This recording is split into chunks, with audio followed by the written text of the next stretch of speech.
Ever since I saw the first film, I've been trying to understand the motivations of the Creeper, and I played with the idea of him being everything from a djinn to a parasite to a gargoyle. Each of these theories explained some of the mysteries, but left some major holes that couldn't be ignored. I was on the verge of just considering it a franchise that couldn't be properly theorized on. That was until I saw Jeepers Creepers 3. Like everyone else, I eagerly watched the film hoping for some explanation to his motivations and a glimpse into his backstory. The good thing is that his complete backstory was shown in vivid detail.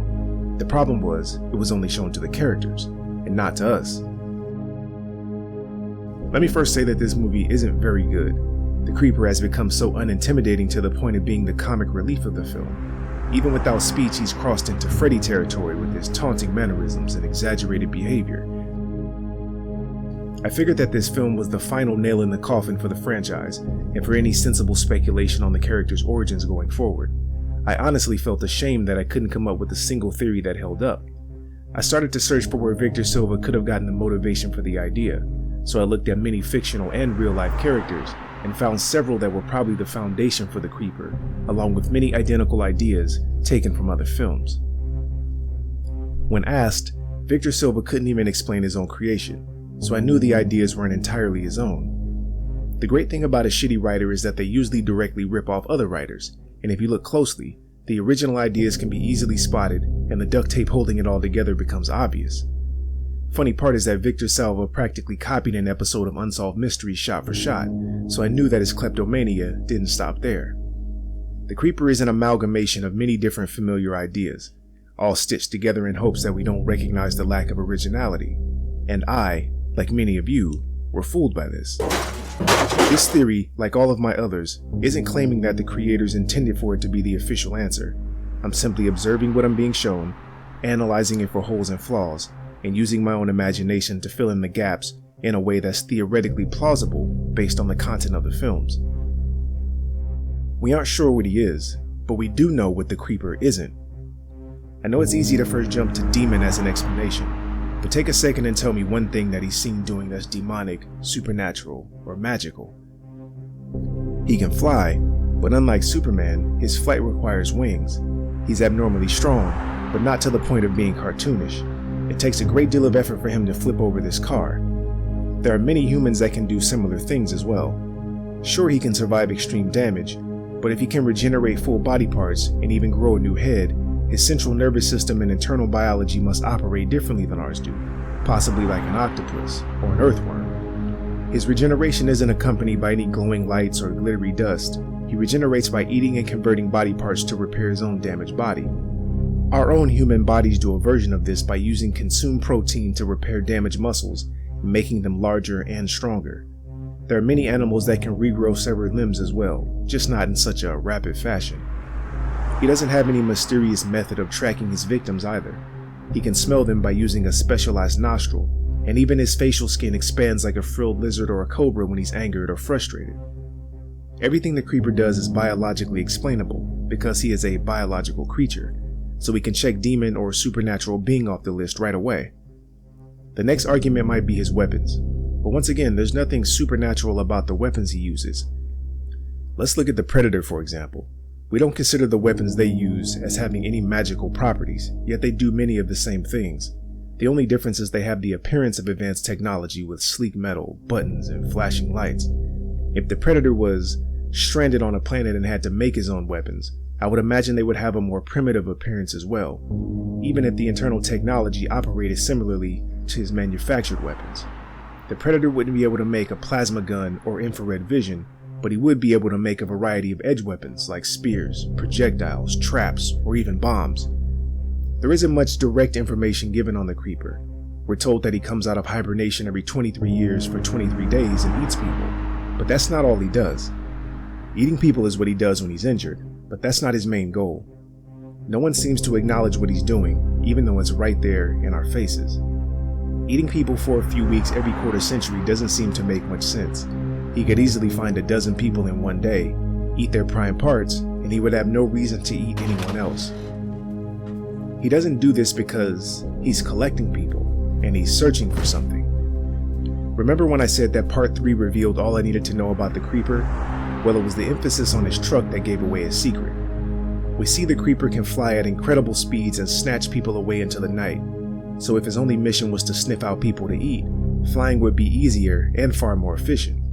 He needs the truck so he can take people back to his hideout, some dead, some alive and unharmed, and some partially operated on. The first time we see the creeper, he's unloading sheet-wrapped bodies from his truck into a large pipe that leads to the basement of an abandoned church. When Derry falls into that pipe, we get to see that the creeper has created a mural of his previous victims across the walls and ceiling of the basement. This room serves as his workshop and base of operations. At the end of the first film, we see a second workshop where the creeper is hard at work on something more than eating people. This is further accentuated when Derry finds a young boy whose torso's been stitched up by the creeper. The truck itself is heavily customized with a range of defense and security upgrades. Again, nothing about a booby-trapped and bulletproof car is supernatural. Customizing a truck takes time, however. Creating weapons takes time.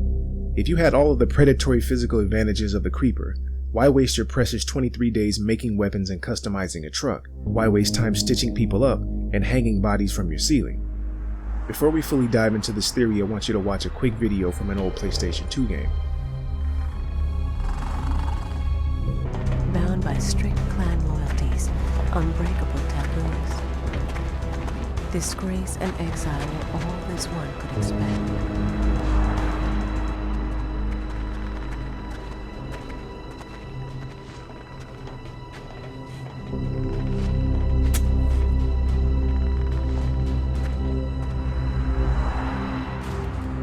I'm not suggesting that he's a predator, but a similar species that values combat and strict rites of passage.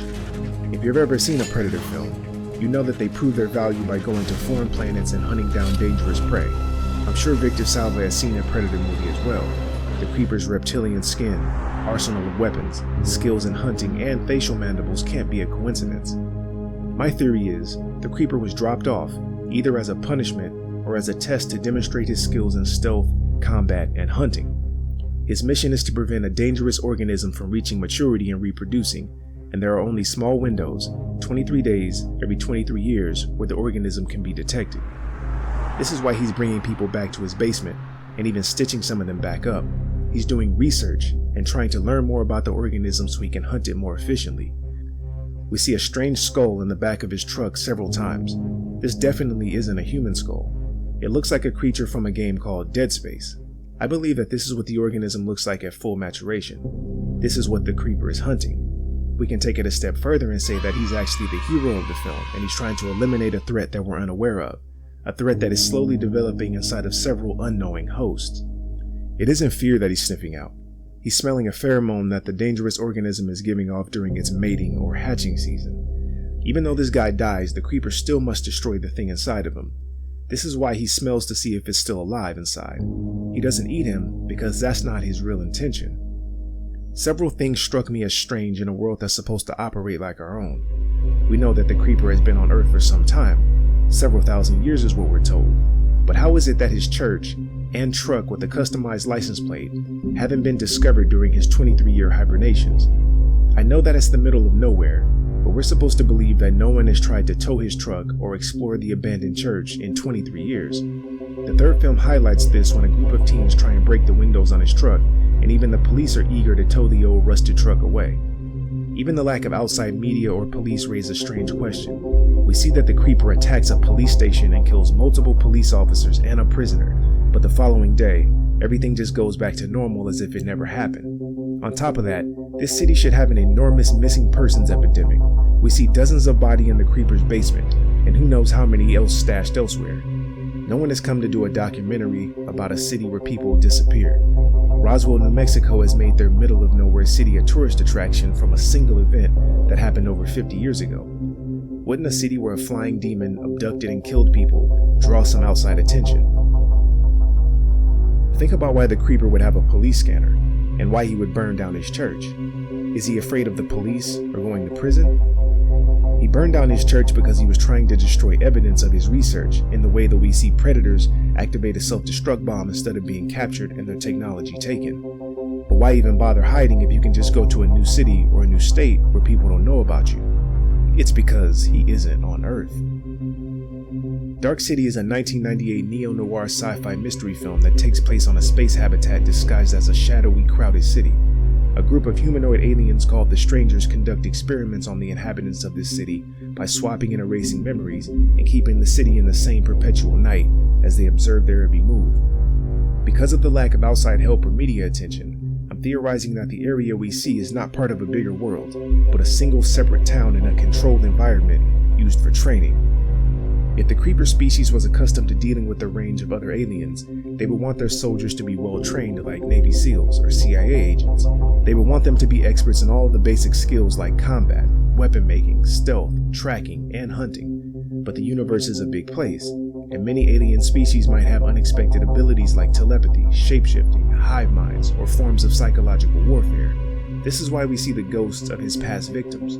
A certain species might be able to access the memories of the dead like the werewood trees from Game of Thrones. He would have to be able to navigate around an obstacle like this and still complete his mission. His secrets being revealed by holding his severed hand is another thing that a mind-reading species might be able to do, and allowing your hand to be taken and investigated or having your hideout invaded could lead to valuable secrets falling into the wrong hands.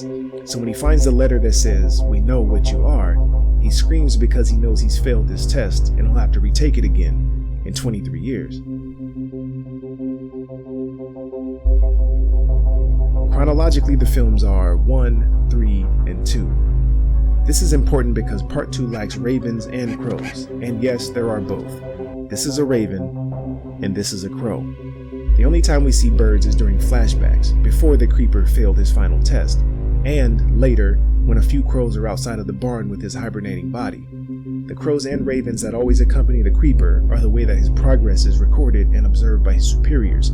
They're basically organic video cameras. When the sheriff was shown the creeper's backstory, he was visibly shaken. He said that what he saw was so much bigger and so much older than he would have imagined. There's no reason for this information to shake him in the way that it did. No matter how old the creeper is, he's been around for thousands of years and done nothing more than terrorize a small town. He hasn't tried to take over the world or destroy humanity, so what was so terrible that would have caused this level of terror? I imagine it was similar to Neo waking up in the Matrix and realizing that the world as he knew it wasn't real. The sheriff got to see that his entire existence was just part of a training for the creeper, and he had a small existential crisis. His mind was trying to come to terms with this fact, and this is what shook him so badly. There's no other explanation because the creeper has, in all of his time, done nothing that would impact more than a few dozen people. In fact, the sheriff seems to be in his 50s, so all he would have to do is leave town for a few weeks, and the rest of his life would be creeper-free. But there is no other town to go to, no outside world, and nothing he can do but try and survive.